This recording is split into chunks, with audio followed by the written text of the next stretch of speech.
I'm a dermatologist. I've done my MBBS and MD from Maulana Azad Medical College.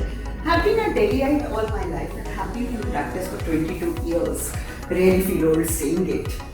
Dermatology is a non-emergency goal of mankind, and telemedicine platforms like DocGenie have been such a boon to us because you might have a rash, you might have a broken nail, everybody has hair falling, but nobody has the time to take off and go visit a dermatologist. So now all the falling hairs, all the broken nails, all the rashes and all the edges, bye bye, and DocGenie, hello.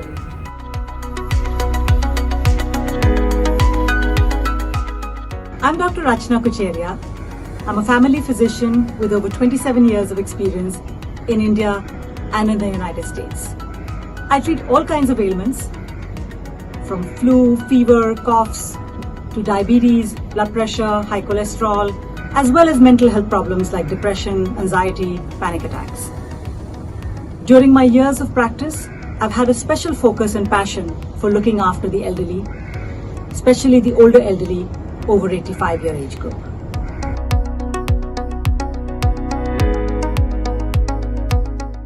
I'm Yogesh Jain. I'm a pediatrician by training, trained in Delhi, where I also served as an academic pediatrician in a Delhi hospital for a few years before I moved into rural Chhattisgarh, where I am at the moment for the last 20 odd years working as a public health physician, trying to straddle between adult and pediatric age groups, and also covering up illnesses that traditionally come under many specialties like psychiatry, dermatology, neurology, nephrology, and rheumatology.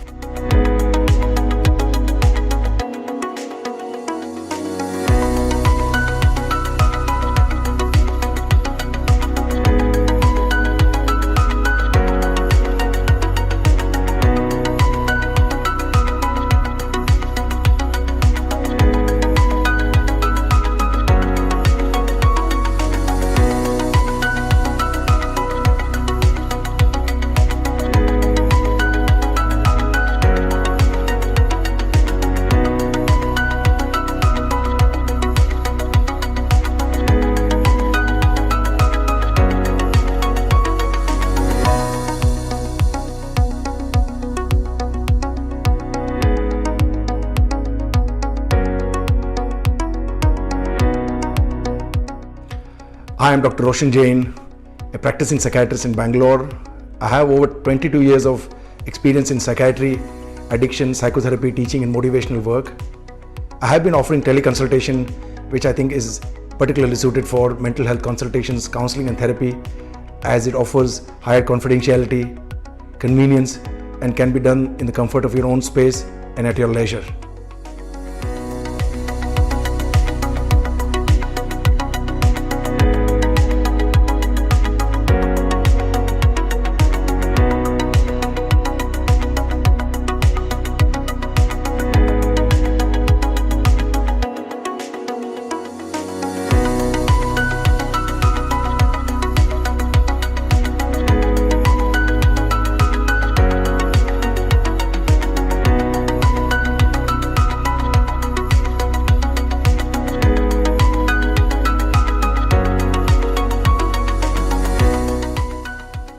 Hi, I am Dr. Meenakshi Jain.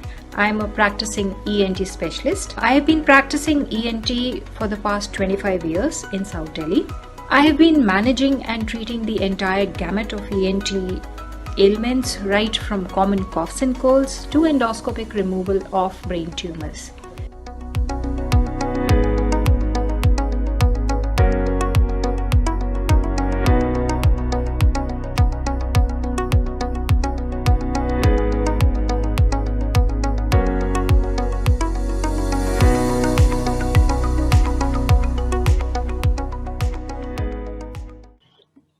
First of all, I would like to really thank my attendees who are taking time to be here. And let me tell you, your time will be well spent. We are today trying to talk very specific things. We are not going to just, clutter this airspace by general talks. There'll be very specific questions, very specific answers. Do listen to it. And if you feel something has not been answered or there is something specific that you want us to answer, please write it in the chat box. We will try and take it up here. And if by chance we are not able to take it up over here, we'll definitely get it answered from the respective panelists and email to you. So as we are talking about the cough and cold, and COVID-19 is definitely a severe form of cough and cold. So why don't we start with you, Dr. Meenakshi Jain?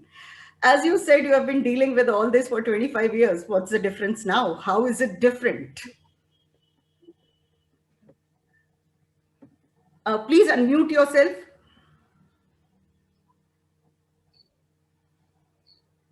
Hi. So as we know, as the winter sets into this part, We cannot hear. Yeah. okay. Is it better now? Hi, is it better? Yeah, I can hear. Better. Okay. Yeah, So it's better. Start. okay. So as we know, as the winter sets into our, into our country and in this part of the hemisphere, there are many kinds of viral infections that also start coming up, especially influenza, and which is again. Meenakshi, 1 second. Are all the attendees able to see Dr. Meenakshi? Okay. Yes, Yeah, we is it- can. Yeah. So, so the symptoms of influenza and COVID have a significant overlap.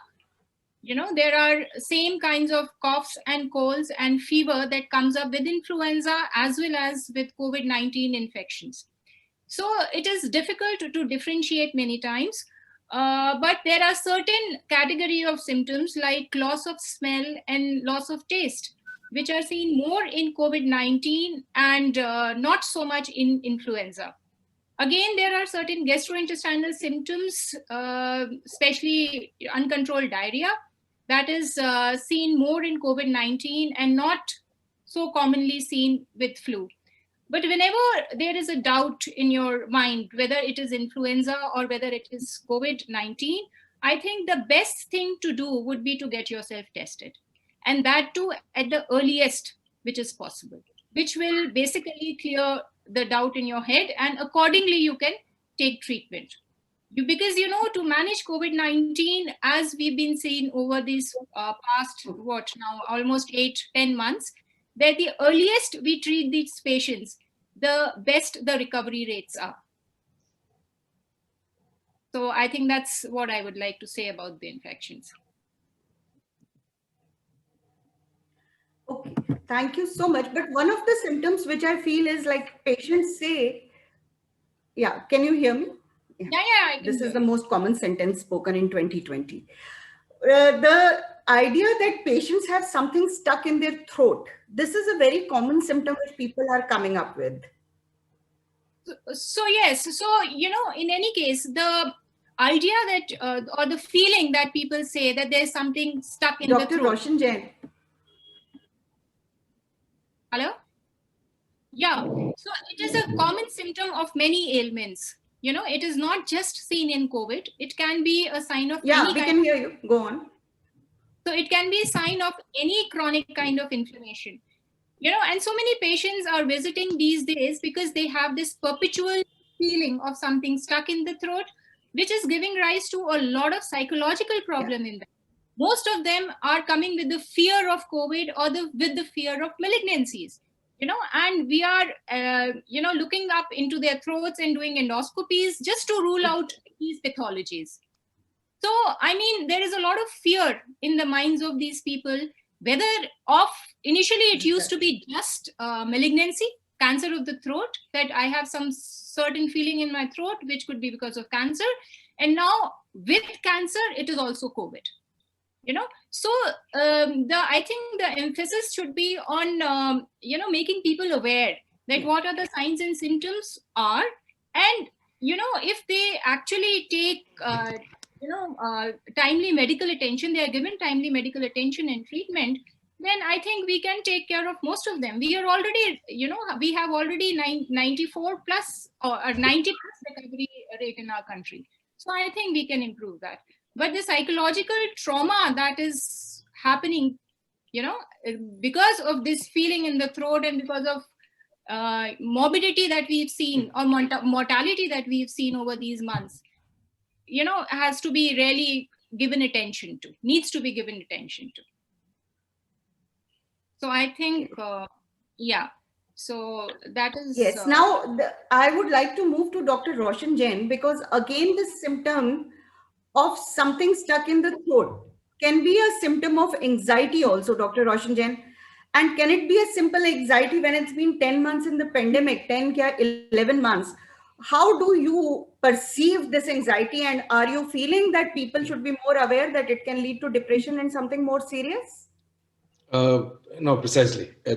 I think any physical or bodily manifestation of features like this, of having difficulties in swallowing or difficulties in breathing, can very much be a part of anxiety, because when we are anxious, we are vigilant, and when we are vigilant, then our tendency is to be vigilant around our surroundings, where we perceive fear, but also it tends to focus inwardly in terms of looking at our own body, and particularly screening for ailments and illnesses, because we are, after all, body-oriented society. Everything is focused on the body, is focused on the illness. So when an anxious mind will screen the body to look for features of an emerging illnesses, and when there is fear or alarm about a variety of conditions or variety of features in which COVID can present, then what one will have a tendency is to start screening the body to say that, if the hissing in my throat, is this an emerging cough? Could this be a swallowing difficulty? I can't smell very well. Even in common cold and cough, you lose the sense of smell and taste, for example. So then the interpretation of those symptoms can be very anxiety based. And we have been anxious for 10 months. And I can tell you the majority of country has been very, very anxious. We haven't been able to come out of it. In most cases, when we go through difficult life situations, the anxiety resolves, the situation resolves, we move on. But this situation hasn't gone. 10 months on, we still are, we know a lot about the illness itself. We know that treatment has got better, our understanding has got better, our screening has got better, but still it's not gone. We don't have a definitive treatment, we don't have a definitive betterment of this condition, and certainly we don't still have a way out of this completely. So continuous, overwhelming, stressful situation is going to lead to relentless anxiety, and that anxiety which doesn't resolve is going to become into an illness or a disorder. And that's what we tend to screen when we see people, to say whether this is just a common anxiety which is past and not last for a few days, or whether this needs to be screened further. And which is why we kept encouraging to say that if you have problems like this, do think, do talk, and do consult where necessary, because these are all treatable conditions. See?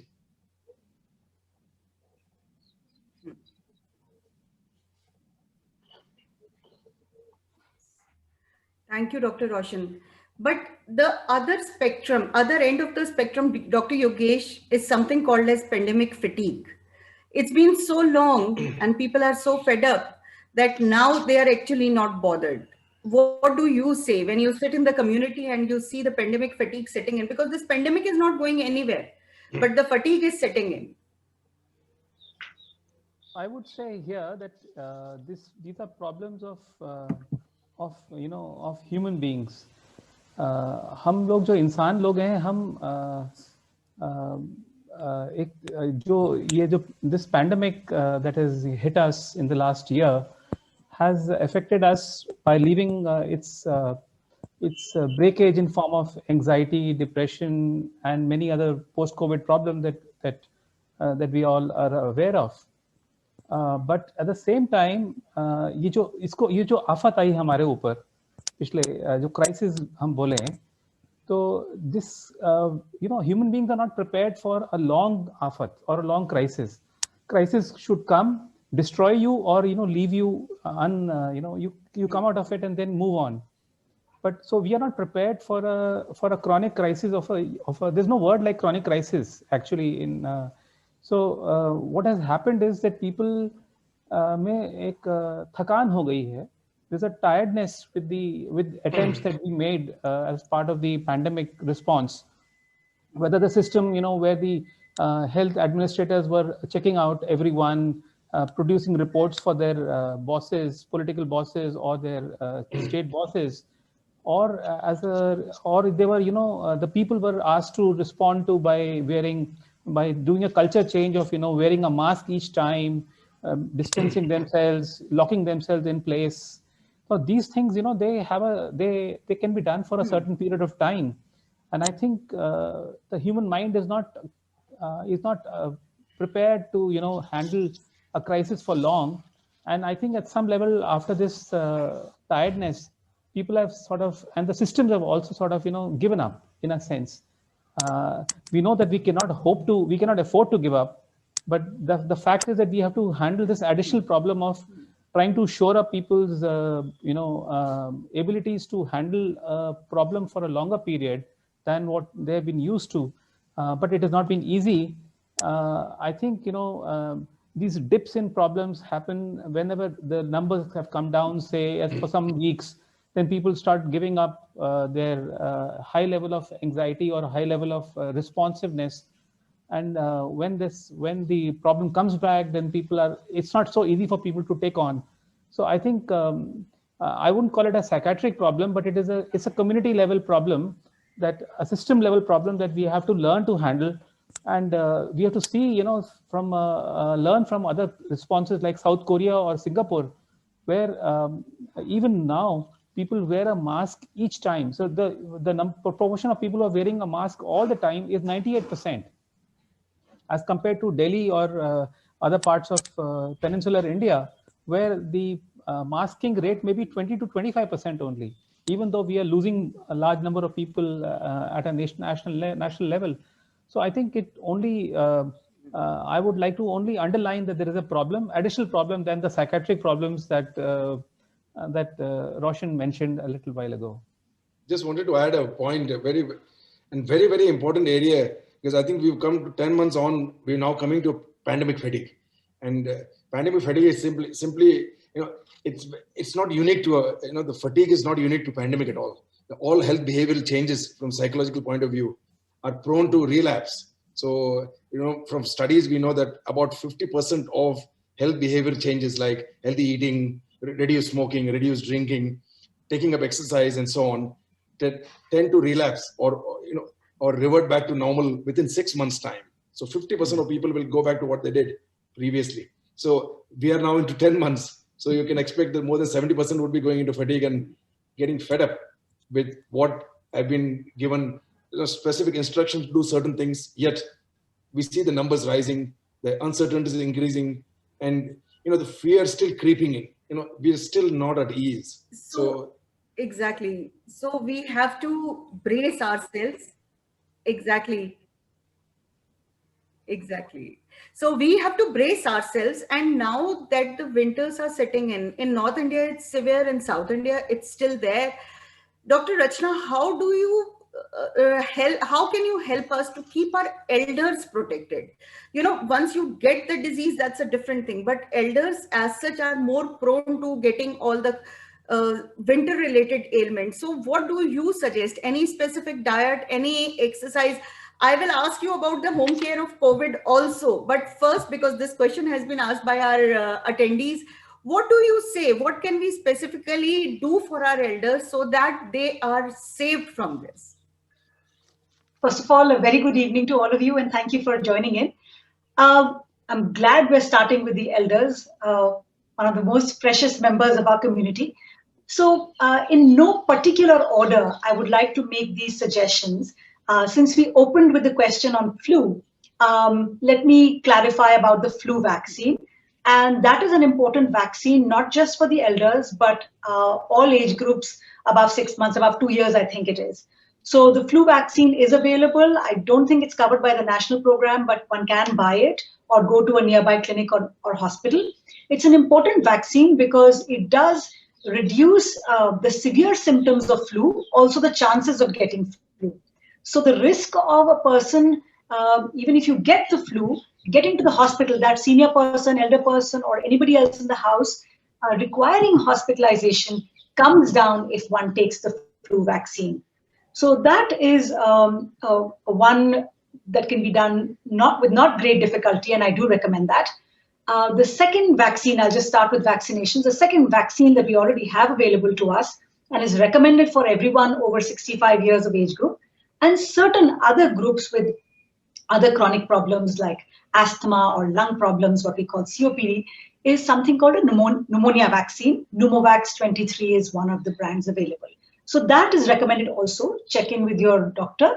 As I said, certain age groups and certain kinds of people, that prevents pneumonia from certain strains of the bacteria, and again would prevent a hospitalization, which is certainly not desirable at any time, but especially not at this time where all the health system in most of India is overloaded, and also there are risks of exposure to COVID if you're in any kind of healthcare facility. So I think you want to stay as far away as possible from hospitals if possible. That to me would be one. The other part, and then Dr. Shella, I will let you get along because even if someone has not taken this vaccine earlier, Rachna. Yeah, What I'm saying is that if someone has not taken these vaccines earlier, they can start now.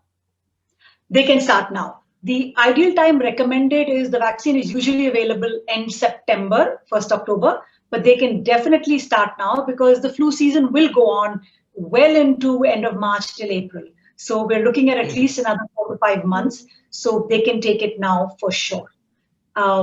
That would be one. The other one, besides the other protections that we are all aware of, and they're going to come up, I think, subsequently, would be making sure that whatever other illnesses they take medication for, as Dr. Roshan pointed out, let not the fatigue get in there.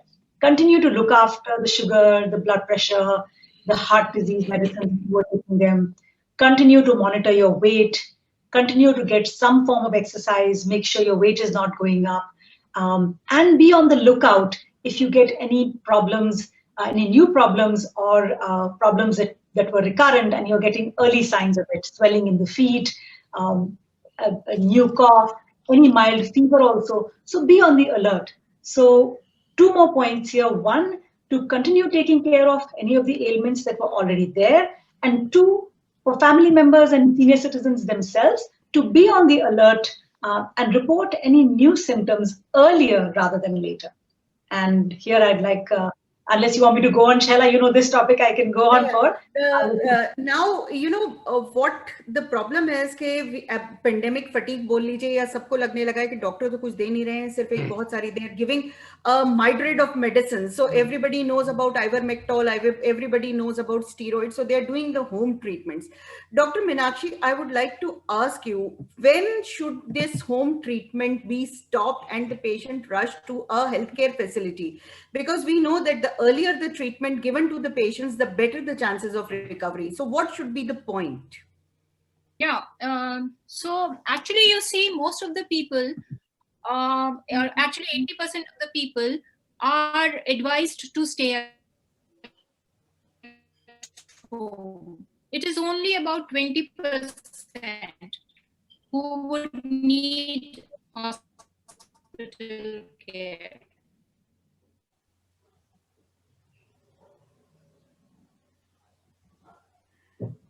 I think we can't hear Meenakshi. You can't? I don't know. Better now.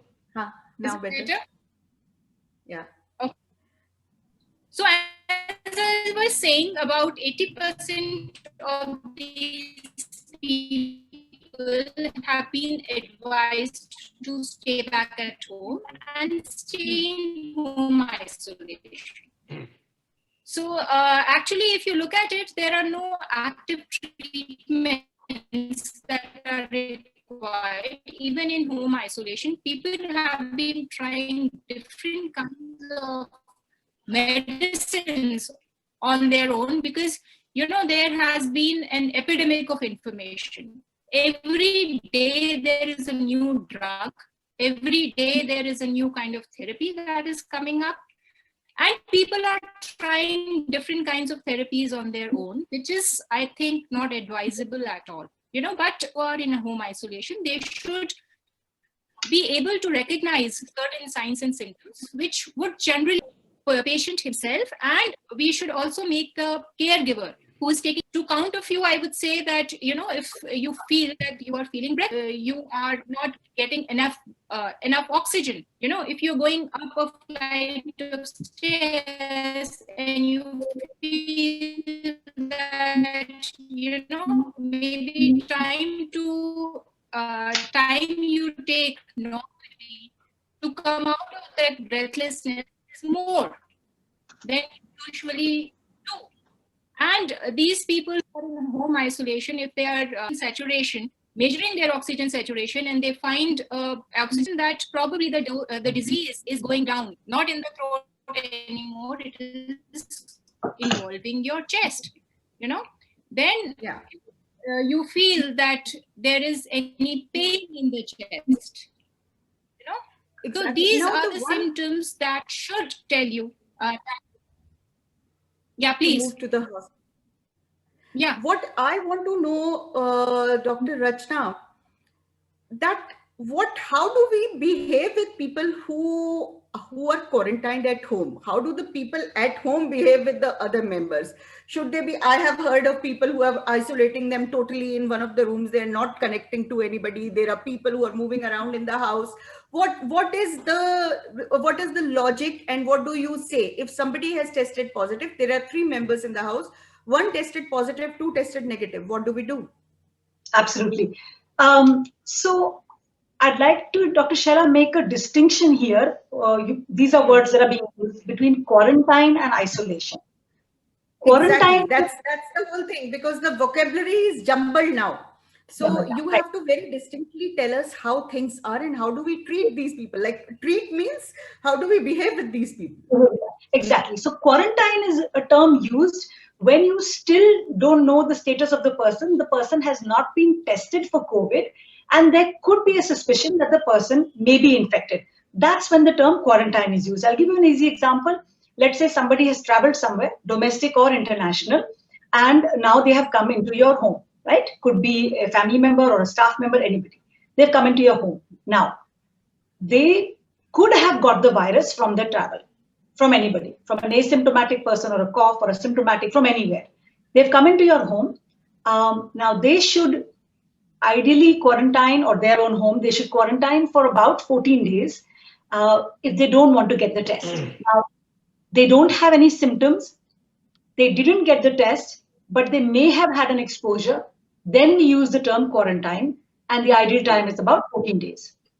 However, if this person decided to get the test for whatever reason, now some airports are offering it, etc., and they did get the test and the test was negative, then that quarantine could be shortened to about 7 days or so. Having said that, one more caveat, that they've come into this household and there are people at risk, which is senior citizens over 65 or other people with illnesses. The list is very clear. It's on many websites. People with diabetes, heart disease, immunocompromised, meaning, you know, those who've had cancer, etc. Then they should still stay away from these people, these quarantine people, from these at-risk people. So wear a mask around them, stay 6 to 8 feet distance, keep washing their hands, all of that. So even in the house, have those outside precautions. That is quarantine. Isolation. Isolation, we refer to isolation when somebody has been diagnosed with the disease, meaning they have the COVID test positive, and they want to isolate at home, or they want to stay at home. The disease is mild enough where they actually can isolate at home. Perhaps in the next round, I can talk about what are the criteria we have to follow if we are allowing somebody to isolate at home versus going to the hospital, which Dr. Meenakshi also continue, Dr. Yeah. Yeah, so I'm just continuing on the isolation piece. So if somebody is tested positive, then they go into isolation. Just continue on that. And this is for 14 days usually. And how do we do this isolation? Now, if the home has a separate room and a separate bathroom for them, that is most ideal. But many homes may not have this possible. So whatever variation you have, the person should ideally be in a separate room, away from the other members of the family. Keep the windows open, keep it well ventilated. Again, ideally, the food should be handed over to the person if they have the ability to wash their plates. or use disposable. I'm not a fan of disposable. Or they hand back the plates, then these are washed in hot water and soap right away, and all kinds of precautions are taken. So this person is in isolation in their own room for 14 days. Ideally, if they have a separate door, they can go out and get a bit of fresh air, that's fine. But they should not be exposing themselves to other people in the house. If this is not possible, which is the case not just in India, but across, even in the United States, because many people don't have this kind of a big room, I'm going to suggest some filtered down measures that if somebody has to be in the room with them, they should be ideally with a mask. A younger member of the family, person without illness, you choose only one person who's going in and out or handing things or medicines or food or whatever they need. You use a younger person, a person who doesn't have illnesses, dedicate one person for this. They wear the mask when they're exposed. If they have to be in the room and they have to even sleep in the room, then you can even put a plastic curtain or a cardboard between the two beds, move two beds away. If even that is not possible, sleep one person's head on one side, one person's head. So you're seeing what I'm saying. I'm going down the ladder of possibility. Ideal, separate room, separate bathroom. And the least that even that is not possible, then at least minimize the exposure, keep the doors and windows open, keep washing hands, keep wearing the mask, all of that, so that the person does not have COVID does not get it from this COVID positive person, and they are isolated for 14 days. One last point on isolation I will tell you also, and then move on. Many people some people have been to the hospital and they've come. I would like to move to Dr. Yogesh. Yes, I am. No problem. Yes, go ahead.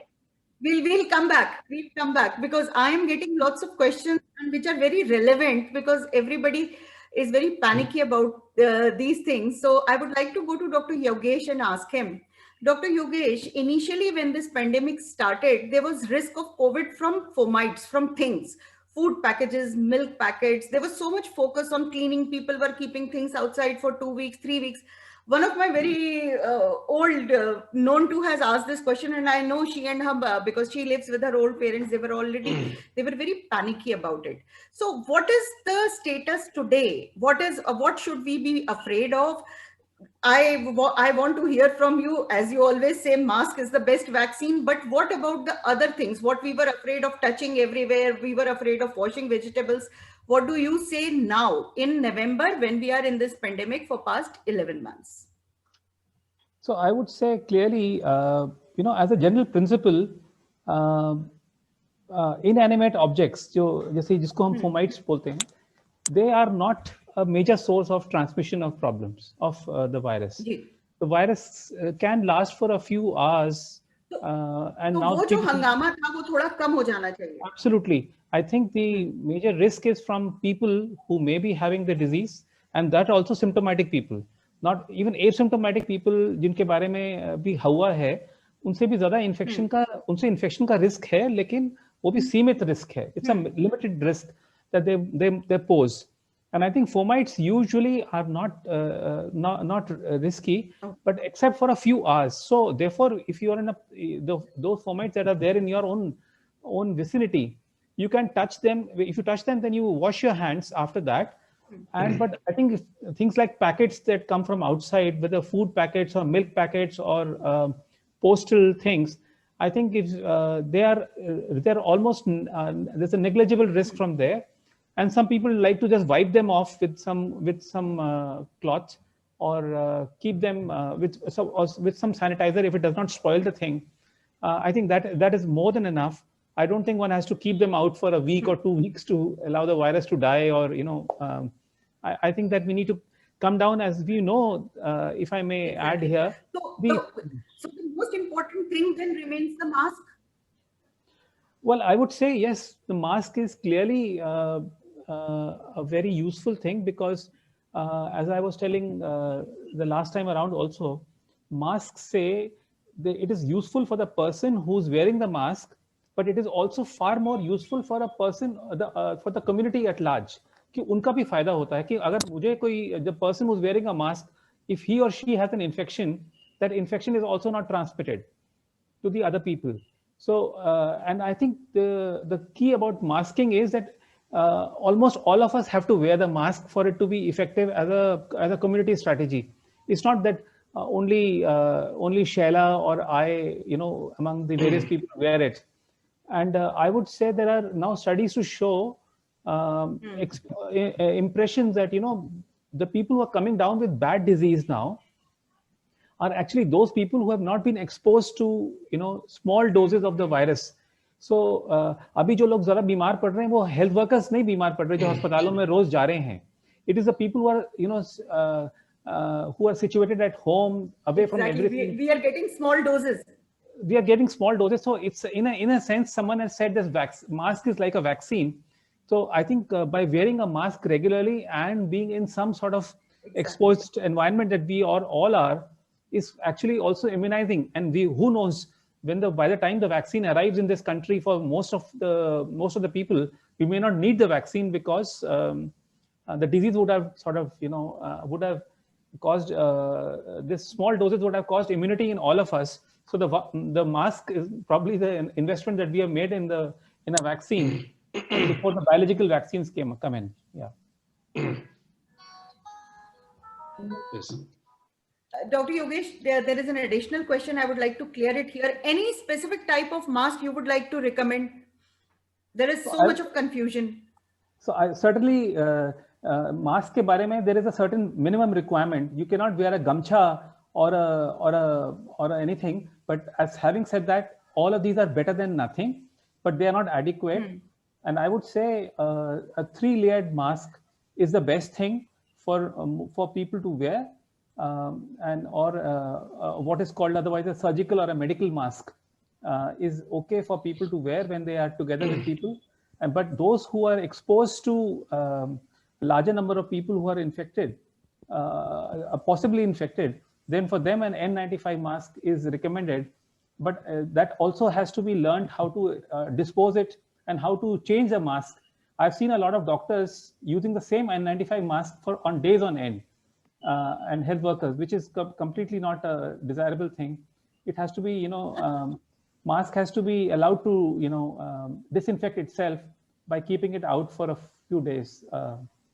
Ordinary medical mask for all of us, and N95 for those who are exposed to people with COVID. Stella, I'd like to add something here for the mask. 3-layer, great. And also one useful tip I had read on one of the WHO or one of the websites is that you can have the inner 2 layers cotton and the outside some kind of a synthetic silk or nylon or propylene would be a good idea. So because, many people are creative and we also have the luxury of many people who stitch around, I think getting your masks made and making sure that happens, or use a thick cotton 2-layer cotton mask and put another one over it, which is made of a synthetic material. One can do that also. So the ideal mask, 3 layers. What I'm doing, because I want to match my mask to my dress. So yes. I add a disposable mask inside and wear the 2-layered outside. So it becomes 3-layered and my fashion sense is protected. So absolutely. As Dr. Roshan would agree, or all of us would, that we need all the bits of things that keep us going and motivated, and remnants of our life before. Why shouldn't we live it up? So yes, if it makes your fashion sense outermost. I would like to go to Dr. Roshan now. Yes. Dr. Roshan, there is another level of anxiety coming up because now the government is saying that the colleges have to open and the schools have to open. My daughter's medical school is opening from 1st of December. The children are afraid to go. So what do we tell them? How do we counsel them? And what are the precautions you feel that they should take and they should not be afraid? They're actually afraid now. Now that's a tough question now. If you look at Europe, in UK especially, where I was visiting recently. Did I throw a googly? No, I mean, the major spike in cases are coming from schools. Between 10 and 25 years of age, majority of new infections in England came from schools in younger crowds, people who are still at school and so on. But they're culturally a very different country to us. Children have to be at school, otherwise mothers can't get to work. And if mothers don't get to work, if the children are at home, then the offices have to shut and so on. we are very different society altogether.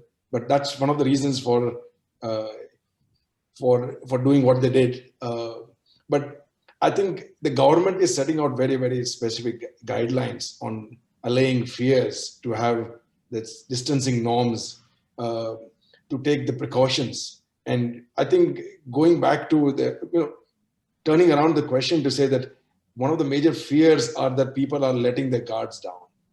And there are many, many reasons for that. And I think the predominantly us letting our guards down during this pandemic is psychological.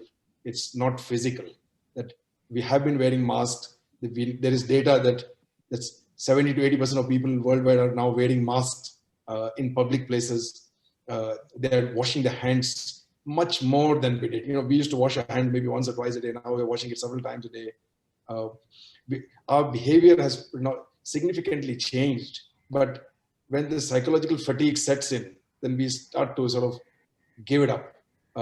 And what we don't want the young children to do is to give up on the essential requirements that are set out by the government guidelines, the school guidelines, and so on.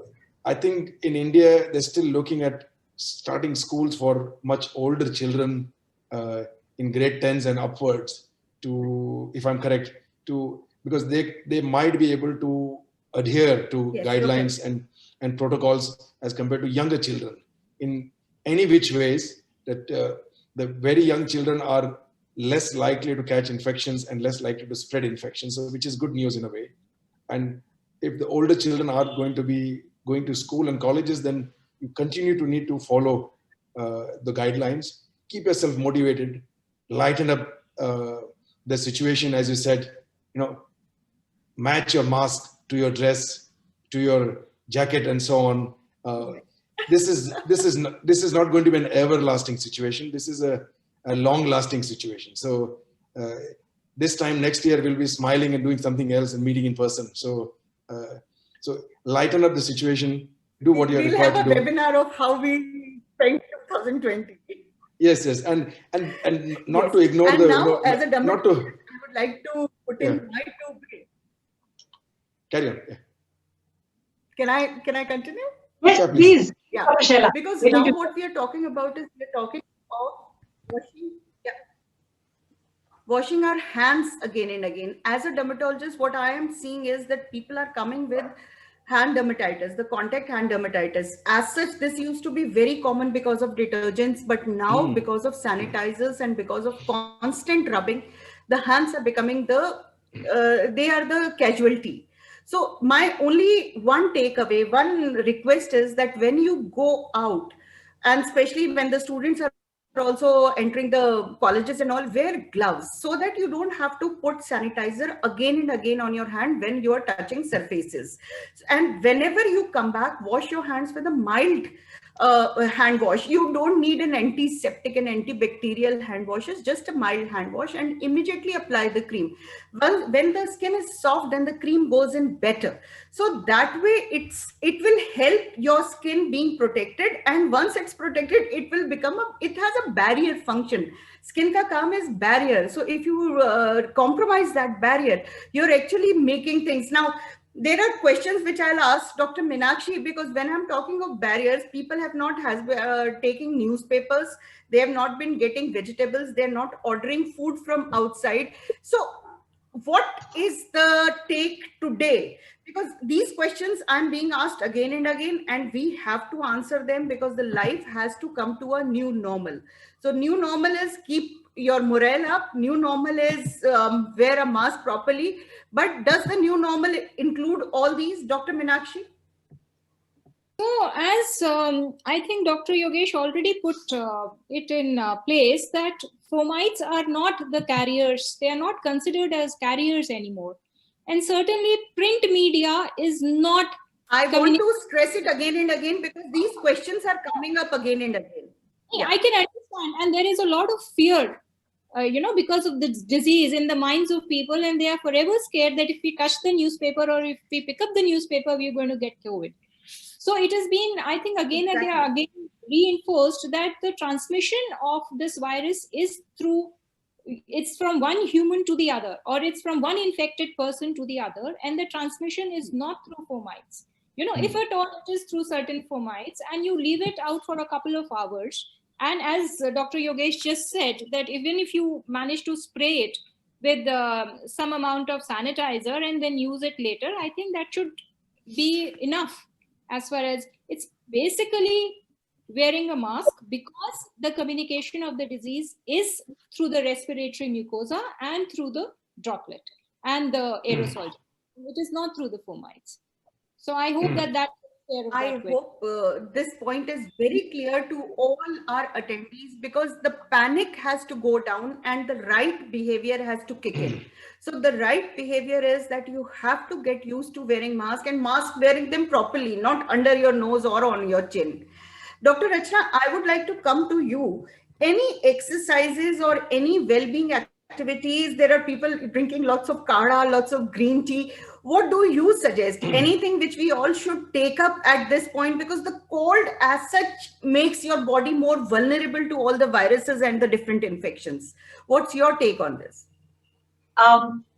I would like to say that I have full respect for any remedies that people have been doing even in the past. There are other systems of medicine, Ayurveda, Unani, homeopathy.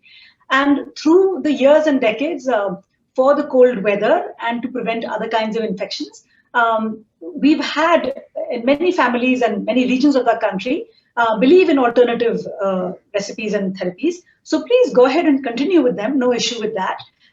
But no over-reliance to prevent COVID, number one. I remember you talking of special, Dr. Rachna, I remember you talking of special rasams. So every region has its own recipes. Exactly.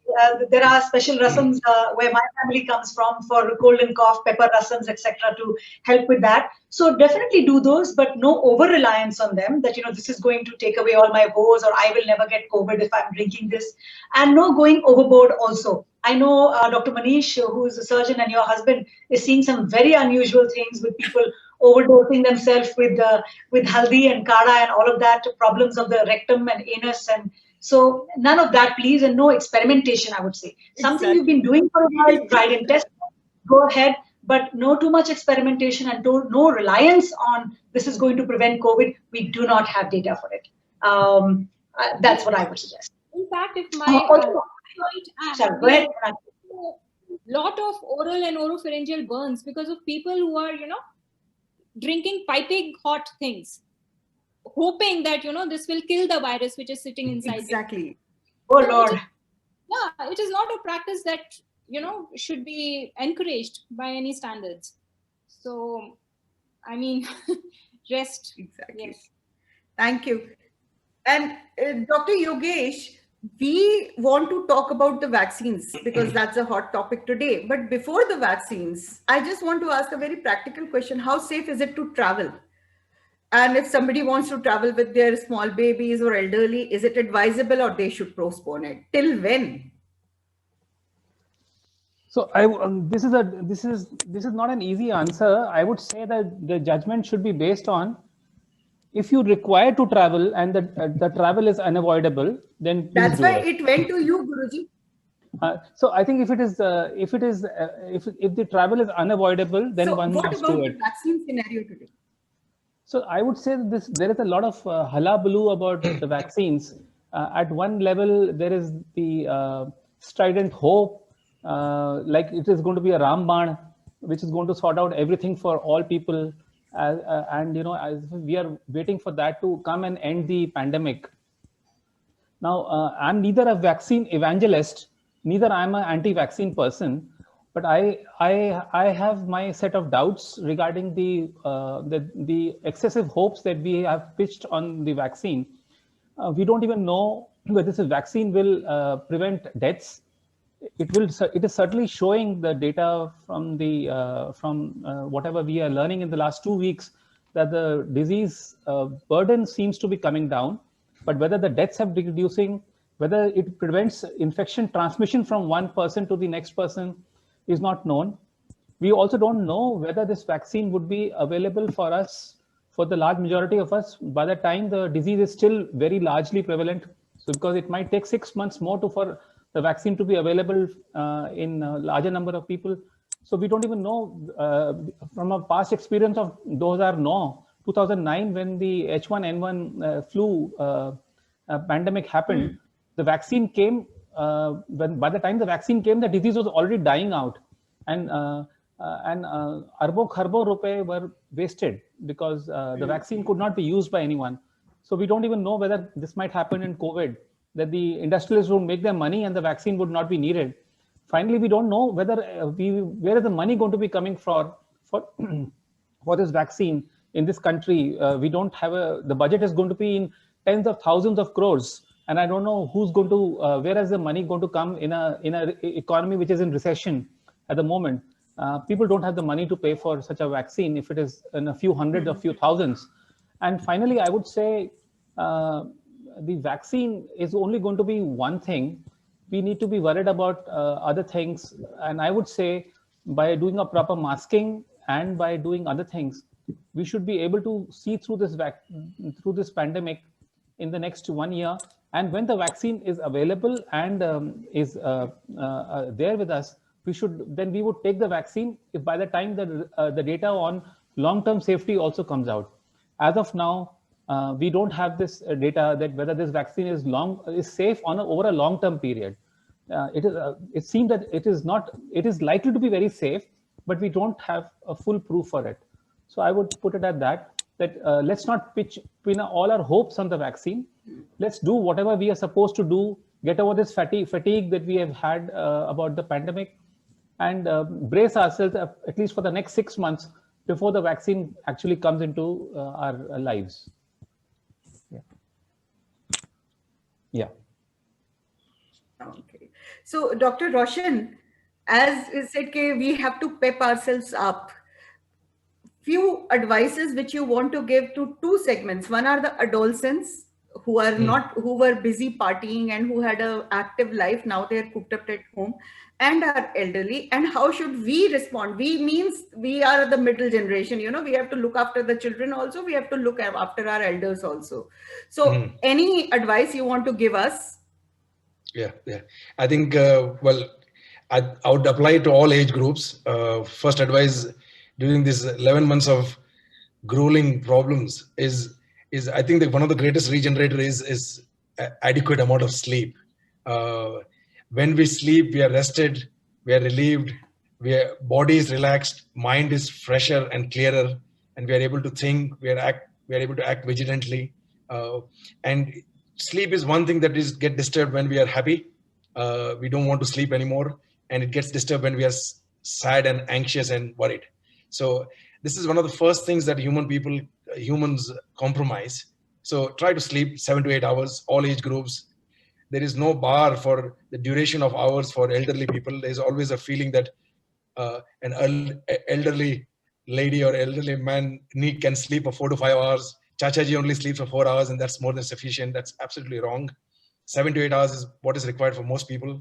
So try to sleep well, because at least you'll wake up refreshed and can renew your fight again. Second point is to be active. And we know that inactivity is known to be associated with increased or poorer health outcomes and increased rate of COVID infections. So, and during the COVID, we've now known that if you're inactive, that you're more likely to get infected and more unwell. So be active within the home environment. If possible, go out, do some exercise at home, outside, and so on. All age groups. Teenagers have taken increasingly to screen times. There is a lot of data to suggest that the screen times, which used to be between 60 hours per week, has now gone to between 80 and 100 hours per week. So that's amounting to 12 to 14 hours a day. So work from home, schooling, college at home, our screen times, televisions, and so on, big and small screens. So we are spending 100 hours in front of a screen. So that's not going to be good for a health outcome and a lifestyle. And we're going to see increasing number of other health related problems, including obesity. So try to do that. And the third important point is that we know that loneliness is associated with poorer health outcomes, again, with lifestyle, with sleep disturbances, with break of routine. So when people are isolated, then they tend to do less. So we have the technology now. So while you reduce the screen time, use it properly, appropriately, and to connect with people. So you're not completely isolated. While we're distanced, we are still connected. So these are the 3 important points we need to say for all age groups. But adolescent, cut the screen time, cut the gaming time, use the time to connect with people. So, call people, don't just text and message and WhatsApp people. Stay connected with your friends at school. Elderly people, particularly, as Rachna would agree to say that their health outcomes are much more poorer when there is loneliness. So they need to connect more. Many of our uncles and aunts have learned the technology very well. They're Zooming, having small group chats and so on, including on television or including computers. So do more of that. So, the simple things we need to do, we don't need to reinvent the wheel. We just need to do what we did, and we need to pick up things which we have given up. So get back to normal routine. This is going to pass. This is almost over, as Yogesh has said. And does the normal routine involves nagging? I think as parents, we should not nag after our children now. They are as such so stressed. I always tell people that you are stressed, but others are also stressed. Everybody has to be considerate towards the other person's situation. Yes, absolutely. Thank you. Thank you. I'm learning some psychiatry, some counseling from you. Dr. Meenakshi, now is the season for pollution also. So anything specific you want to tell us about the walks? As such, we have asked our elderly not to do the walking outside, but the younger people, once the lockdown opened up, everybody just rushed to the parks and to the jogging and walking. So in this polluted times, any specific advice you would like to give all of us? So, yes, pollution is of increased concern to us right now, especially when we have COVID in place, because as we know, the primary area of concern and the inflammation is there in the lungs itself, be it COVID, be it pollution. So definitely we need to avoid, and I think take all the measures to avoid our exposure to all these pollutants, especially the air pollution. So walks outside, especially in the early mornings and times when the air pollution levels are high, are to be avoided. Definitely. If at all you want to go out, it's also important to meet up with your friends and meet up with other people, but make sure that you have a proper mask on and don't do too much of an aggressive exercise. Even with a mask on, it's not a good idea to exercise extensively. So, we have to keep this in mind and take our walks at a time when the pollution levels are low, because we have to protect ourselves not just from COVID, but also from pollution at the same time.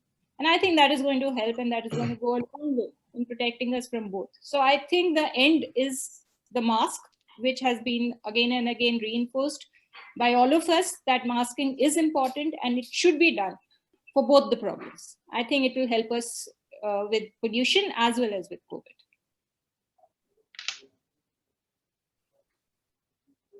Dr. Rachna, on to you now.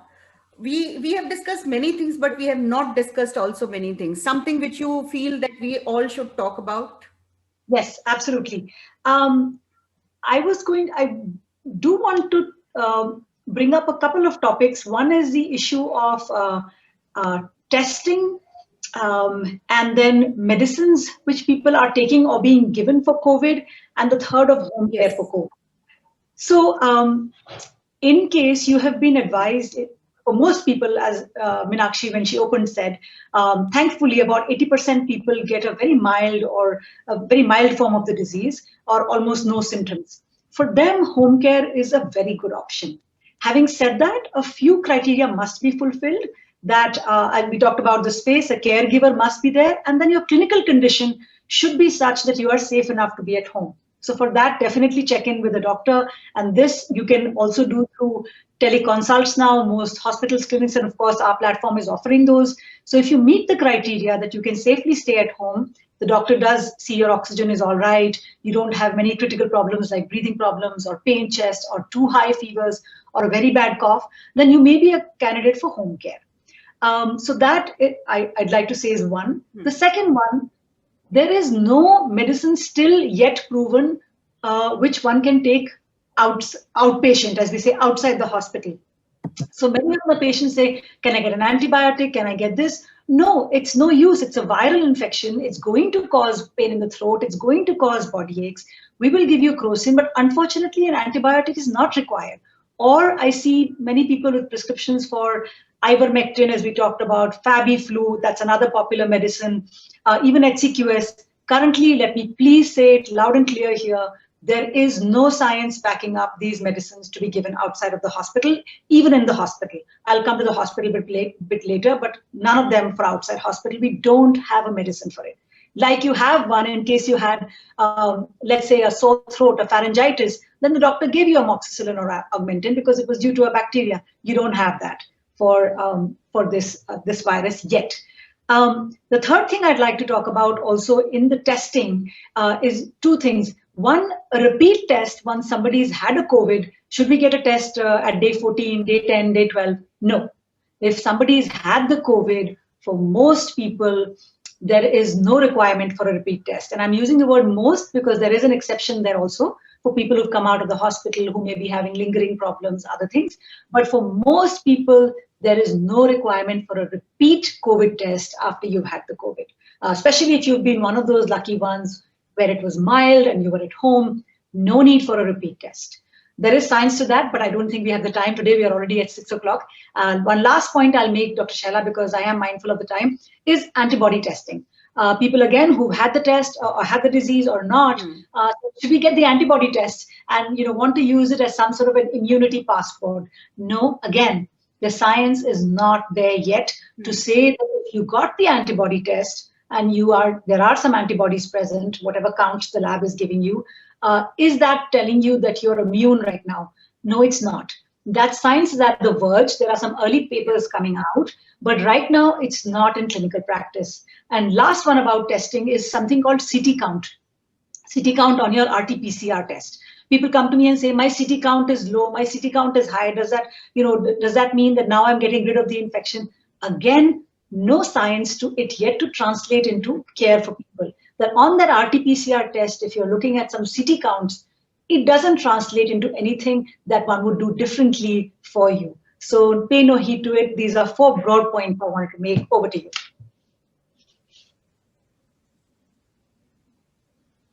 Thank you. There is one more thing which I want to ask, because now we hear that every right, left and center people are getting infected with COVID. So how do we deal with people who have come out of the COVID infection? I'll read a question. If a COVID patient was in complete isolation at home, so a test done after 3 weeks, confusion on day 1 being start of symptoms or the day we got the report or we start the meds? Now tested negative. Is mask still needed when a person who has not been affected by this virus? In the sense that in a household, till when are we going to treat the person who tested positive as a patient? Because we wear the mask outside, but the moment we come home, we take our mask off. So what do you suggest? What is the recommendation? I know there is no recommendation, but what do you suggest? So the person who's had the COVID, 14 days from the start of symptoms, there's different criteria being used. I think the governments are using, Delhi government is using from the day of test, but the science is actually from the start of symptoms. So 14 days from that time, you're in isolation. And then I have added this myself because of the various 17 days somewhere, 10 days somewhere, that for the next 4 or 5 days, just you come out of your room, so that is ended. So it's a stepwise approach. Now you're out of the room, you're in with the family members, but keep the mask on for, again, vulnerable people for the next 4 or 5 days more. So it's a step graded approach, just in case you're one of those unlucky ones that happens to still be infectious after 14 days. Keep the mask on when you're with the vulnerable ones. And then after that 4 days is over, mask off with family. Of course, same restrictions apply. When you go outside, no immunity passport. You're back on behaving the same way as the rest of us when you're out in the community. I hope that clarifies. Dr. Yogesh Jain, your closing statements. I would say this is an experience for even at the cost of reputation. Please repeat. This has been an experience for the humanity. I think at one level, while we are suffering, this has been an experience for our generation to see such a mass level problem where we have been thrown together, almost all of us. And therefore, I would say it's been probably the most difficult for the adolescents and the young people, far more than for the elderly, is what I feel.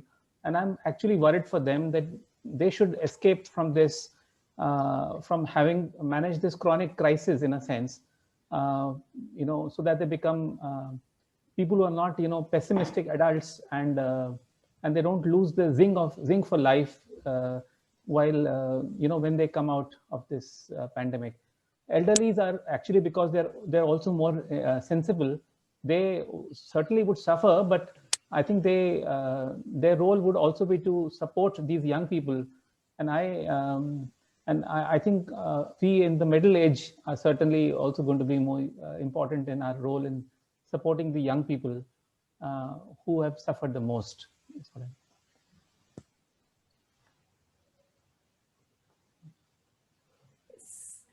Thank you so much. Dr. Roshan Jain, your closing statements, how should we pep ourselves up?